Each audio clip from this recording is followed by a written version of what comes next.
Hello friend, कैसे हैं आप लोग। उम्मीद है कि अच्छे होंगे और सब अच्छे से चल रही होगी, आपकी तैयारी अच्छे ढंग से चल रही होगी। देखिए, आज इस क्यूट से शुरू करते हैं वीडियो की। कोशिश करने वालों की है ना, कभी हार नहीं होती और लहरों से डर करना होगा पार नहीं होती। चलिए, इसी के साथ हम आज बात करेंगे कि बीएसएससी सीजीएल 4 की है ना वैकेंसी कब तक आएगी और इसका मतलब ये इसका योग्यता क्या है, इसका उम्र क्या है, और हम प्रॉपर इसका बात करेंगे सिलेबस क्या है। जैसे सामान्य अध्ययन का सिलेबस क्या है, जिसमें कि GK, GS, GK current affair और जीएस आ जाती है। और जीएस में फिजिक्स, केमिस्ट्री, बायोलॉजी की सिलेबस क्या है, मैथ का सिलेबस क्या है, रीजनिंग का सिलेबस क्या है और इसमें कितना कितना क्वेश्चन आता है। देखिए, ये पेपर कटिंग आप लोग भी देख चुके होंगे। जैसे पेपर में आया था कि खुलेगा सरकारी नौकरियों का पिटारा, चतुर्थ स्नातक परीक्षा से 25,000 और 70वीं बीपीएससी से 1,000 पदों पर होगी बहाली। इसमें हमारा यूज का ये बीच का है।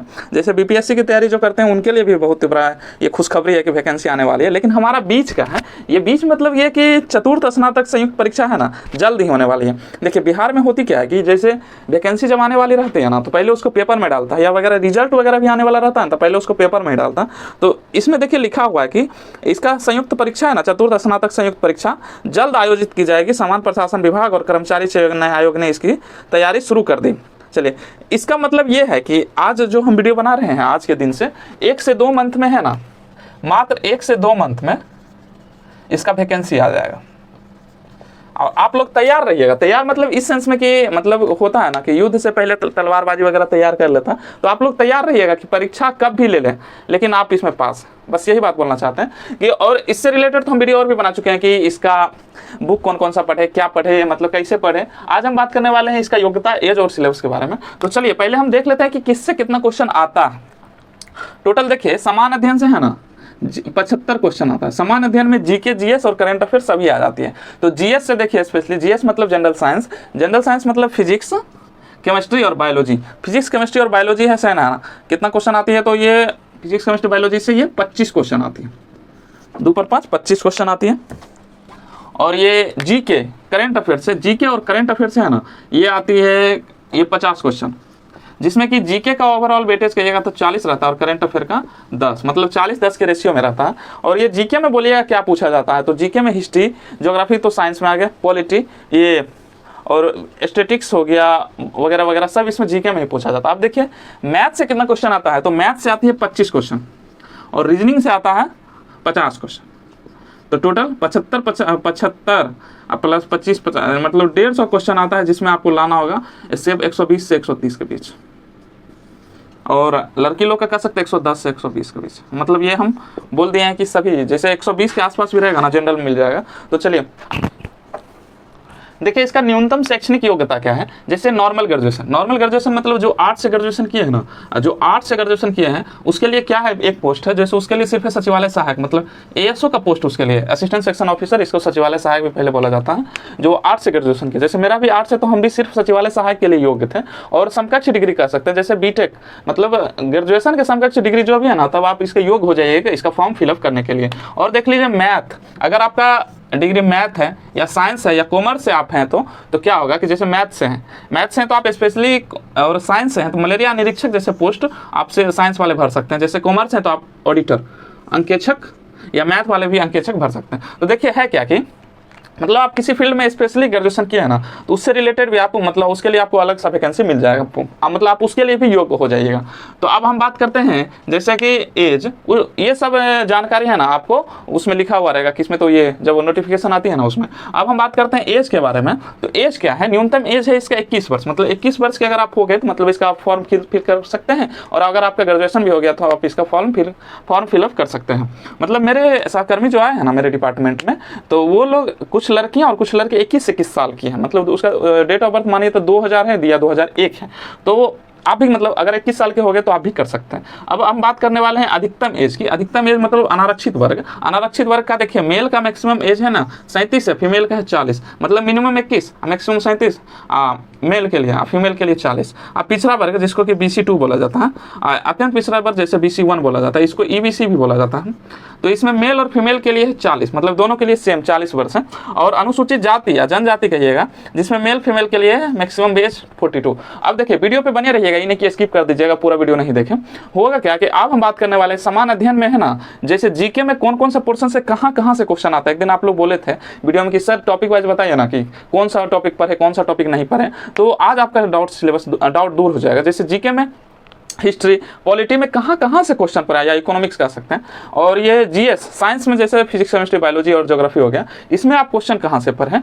और ये देखिए मैथ हो गया, मैथ में जैसे 25 है तो जो नॉर्मल मैक्सिमम है ना, मैथ है, जैसे मैथ हो गया तो इसमें 25 क्वेश्चन आती है, तो इसमें है ना मैक्सिमम अर्थमेटिक्स से क्वेश्चन आता है। एडवांस से भूले भटके एक आध क्वेश्चन आ जाता है, कभी 1 से 2 क्वेश्चन आ गया, जैसे ये प्रोबेबिलिटी वगैरह देखिए, कुछ स्टैटिक्स हो गया, ये सब एडवांस में नहीं आता, लेकिन इससे भी क्वेश्चन आ जाते हैं। जैसे रीजनिंग 50 हो गया, तो इसमें कहाँ कहाँ से पढ़े, ये पूरा वीडियो बने रहिए।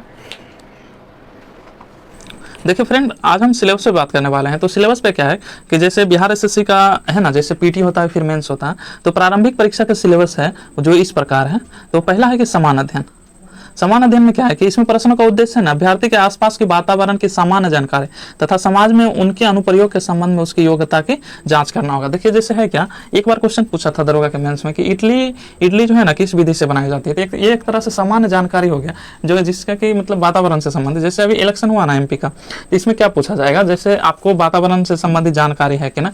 आगे है जैसे वर्तमान घटना और दिन प्रतिदिन की घटनाओं के सूक्ष्म अवलोकन तथा उसके वैज्ञानिक दृष्टिकोण जैसे मामलों की जानकारी संबंधी ऐसे प्रश्न शामिल किए जाएंगे। तो देखिए है कि जैसे अभी एमपी का इलेक्शन हुआ, तो इसमें क्वेश्चन क्या क्या बनता है। ये तो क्वेश्चन बनता है कि कौन से मंत्री, किस मंत्री को कौन से पोस्ट पे मिला है। और ये भी बनता है कि जैसे अब आया कि संसद की बात, तो संसद से संबंधित डिटेल से पूरा जानकारी आपको होना चाहिए, मतलब ये आपसे पूछ लेगा। और है कि अब इसमें डीप क्वेश्चन बनता है, तो ये सब का जानकारी जो हाल फिलहाल क्रिकेट हुआ उससे संबंधित सामान्य जानकारी, चाहे वातावरण में जैसे कुछ पॉलिटी हो गया, ये ज्योग्राफी हो गया, जैसे मानसून आने वाला है तो आपको पता रहना चाहिए कि मानसून कब। तो इस तरह से बोल रहा है कि वर्तमान घटना और दिन पर दिन। उसके और है आगे क्या, जिनके बारे में जानकारी रखने की किसी भी शिक्षित व्यक्ति से अपेक्षा की जाती है। इसमें बिहार, भारत और उसके पड़ोसी देश के संबंध में विशेष रूप से प्रश्न पूछे जा सकते हैं। देखिए ये एक तरह से दे दिया है कि गाइडलाइन दे दिया कि बिहार, भारत और उसके पड़ोसी देश के संबंध में विशेष रूप से प्रश्न पूछे जा सकते हैं। मेरा पर्सनली एक्सपीरियंस रहा है कि बिहार का क्वेश्चन है ना, ये बिहार एसएससी में नहीं पूछता। बिहार का क्वेश्चन बिहार के एक ही एग्जाम में पूछता है, वो भी बीपीएससी के एग्जाम में, और उसके अलावा कहीं नहीं पूछता। एक आध क्वेश्चन भूले भटके लिए कभी कभी आ जाता है, लेकिन आता नहीं है। ये क्वेश्चन आता है इनके पड़ोसी देश के संबंध में, ये आप पढ़ सकते हैं, एनसीईआरटी के बुक से आप पढ़ सकते हैं। अब आती है कि इसमें समसामयिक विषय, तो वैज्ञानिक प्रगति, राष्ट्रीय अंतर्राष्ट्रीय पुरस्कार, भारतीय भाषा, पुस्तक, लिपि, राजधानी, मुद्रा, खेल, खिलाड़ी, महत्वपूर्ण घटना, ये सबसे संबंधित आपको समसामयिक विषय के बारे में पूछा जाएगा। अब आए हैं कि भारत और उसके पड़ोसी देश, तो इसमें क्या पूछा जाएगा। तो जैसे देखिए 2 नंबर, तो इसमें है कि पड़ोसी देश का इतिहास, भारत का इतिहास, हाँ, और संस्कृत, भूगोल, आर्थिक परिदृश्य, स्वतंत्र आंदोलन, भारतीय कृषि, प्राकृतिक संसाधनों का मुख्य विशेषता, भारत का संविधान एवं राज्य व्यवस्था, देश की राजनीतिक प्रणाली, पंचायती राज, सामुदायिक विकास, पंचवर्षीय योजना एवं राष्ट्रीय आंदोलन में बिहार का योगदान। ये सब देखिए हिस्ट्री से हो गया रिलेटेड।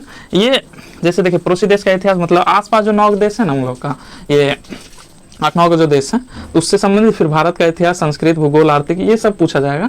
अब देखिए जैसे है कि समान विज्ञान एवं गणित में क्या पूछा जाता है। तो देखिए है क्या, इसमें है कि समानता मेट्रिक स्तर के निम्न प्रश्न मतलब मेट्रिक स्तर का प्रश्न पूछा जाता है कि इसमें विज्ञान एवं गणित में।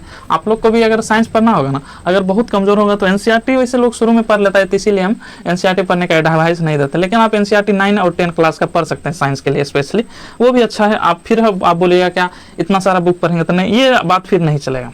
अब बुक तो देखिए पढ़ना ही पड़ेगा। अब आते हैं जैसे देखिए सामान्य विज्ञान में आते हैं, सामान्य विज्ञान में क्या क्या आता है। सामान्य विज्ञान में आएगा भौतिक शास्त्र, रासायनिक शास्त्र और जीव विज्ञान और भूगोल। देखिए भूगोल का भी गणना है ना, ये लोग सामान्य विज्ञान में ही कर लेता है।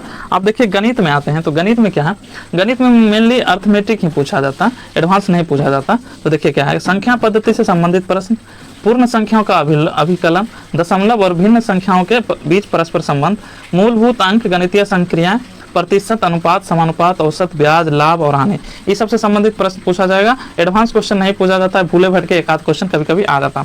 अब है कि जैसे खंड गौ, मानसिक क्षमता जात, इसमें जैसे रीजनिंग का क्वेश्चन, तो इसमें शाब्दिक और गैर शाब्दिक मतलब वर्बल और नॉन वर्बल क्वेश्चन पूछा जाता है। दोनों प्रकार के प्रश्न पूछे जा सकते हैं। इस घटक में निम्न से संबंधित यथासंभव प्रश्न पूछे जा सकते हैं, जैसे है ना सदृश, समानता एवं भिन्नता। जैसे देखिए रीजनिंग का बुक लीजिएगा ना, तो उसमें आपको टॉपिक बाय टॉपिक इस तरह से मिल जाएगा। समानता एवं भिन्नता, स्थान, कल्पना, समस्या, समाधान, विश्लेषण, दृश्य, स्मृति, विभेद, अवलोकन, संबंध, अवधारणा, अंक, गणितीय तर्क शक्ति, गणितीय श्रृंखला, कूट लेखन एवं कूट व्याख्या, ये सब हो गया। अब हम बात करेंगे, ये तो देखिए पीटी का हो गया। अब जैसे हो गया, जैसे पीटी परीक्षा पास कीजिएगा ना, तो फिर 2 घंटा 15 मिनट का है ना, ये समय फिक्स रहता है। ये पीटी और मेंस दोनों के लिए रहा, जैसे यहाँ देखिए लिखा है। तो और देखिए आप पीटी पास कीजिएगा तो मेंस में जाइएगा, तो मेंस में 2 विषय हो जाता है। जैसे हिंदी का अलग, हिंदी में सिर्फ आपको 30 नंबर अंक ला के पास करना है, प्रश्न पत्र हिंदी, इसमें ज़्यादा लोड नहीं लीजिएगा। ओवरऑल नॉलेज है, जैसे समाज से 8, जितना समाज से 8 प्रकार का उसका याद कर लिए, कौन समाज किस समाज में कौन कौन सा शब्द आता है, इस तरह से। जैसे एक नज़र इस पे भी देख सकते हैं, बिहार विद्यालय परीक्षा समिति माध्यमिक सेकेंडरी स्तर के इस परीक्षा के प्रश्न हिंदी भाषा के भाव, शुद्ध एवं स्पष्ट अभिव्यक्ति की क्षमता, हम तो 3-4 बार दिए, जैसे 2 बार दरों के कमेंट्स दिए हम, फिर ये दिए बिहार एसएससी, तो कभी दिक्कत नहीं हो, ज़्यादा पढ़े भी नहीं, पास भी कर गए, तो आप भी पास कर जाइएगा। देखिए सर्वनाम विश्लेषण, समानार्थक शब्द, इसी प्रकार का है। अब देखिए हम बात करें, जैसे हिंदी का मेन रोल इस प्रकार है कि अगर आप इसमें फेल कर गए ना तो आपका मेंस का कॉपी चेक नहीं होगा और ये आपके लिए समस्या खड़ी कर देगी। अब देखिए आते हैं इसमें, जैसे हिंदी पास करेगा तो अब आपका टेस्ट होगा समान विषय समान ज्ञान का, तो इसके खंड क में है, खंड क में जैसे उसी तरह जैसे पीटी का था ना, उसी तरह इसमें भी है। जैसे प्रश्नों का उद्देश्य अभ्यर्थी के आसपास के वातावरण संबंधी जानकारी तथा समाज में उनके अनुप्रयोग के संबंध में उसकी योग्यता की जांच करनी होगी। वर्तमान घटना और दिन प्रतिदिन घटनाओं के सूक्ष्म अवलोकन तथा उनके प्रति वैज्ञानिक दृष्टिकोण जैसे मामलों की जानकारी संबंधी ऐसे प्रश्न भी शामिल किए जाएंगे जिनके बारे में जानकारी रखने की किसी भी शिक्षित व्यक्ति से अपेक्षा की जाती है। इसमें बिहार, भारत और उसके पड़ोसी देश के संबंध में विशेष रूप से यथासंभव प्रश्न पूछे। आप बोलेगा पीटी और मेंस का एक सिलेबस है क्या, तो बोलेंगे हाँ, पीटी और मेंस का दोनों का एक ही सिलेबस रहता है, कुछ अंतर रहता है।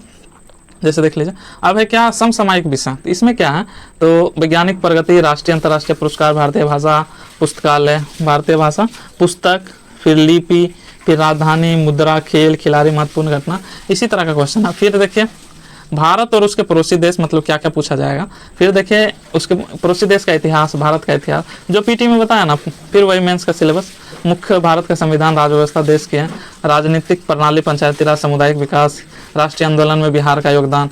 ये बिहार से ज़्यादा क्वेश्चन नहीं रहता है, इसलिए आप लोग ज़्यादा बिहार पर फोकस नहीं कीजिएगा, 1-2 क्वेश्चन कभी कभी आ जाता है। आप देखिए खंड क में है, खंड ख में है समान विज्ञान है, इसमें समानता मैट्रिक स्तर का था, ये तो पीटी में भी था कि भौतिक शास्त्र, रसायन शास्त्र और जीव विज्ञान एवं भूगोल, ये हो गया। अब फिर है गणित में भी सेम ही है, इसमें अर्थमेटिक से क्वेश्चन पूछा जाता है, एडवांस से क्वेश्चन नहीं पूछा जाता है, जिस तरह उसमें था सेम इसी तरह इसमें भी है।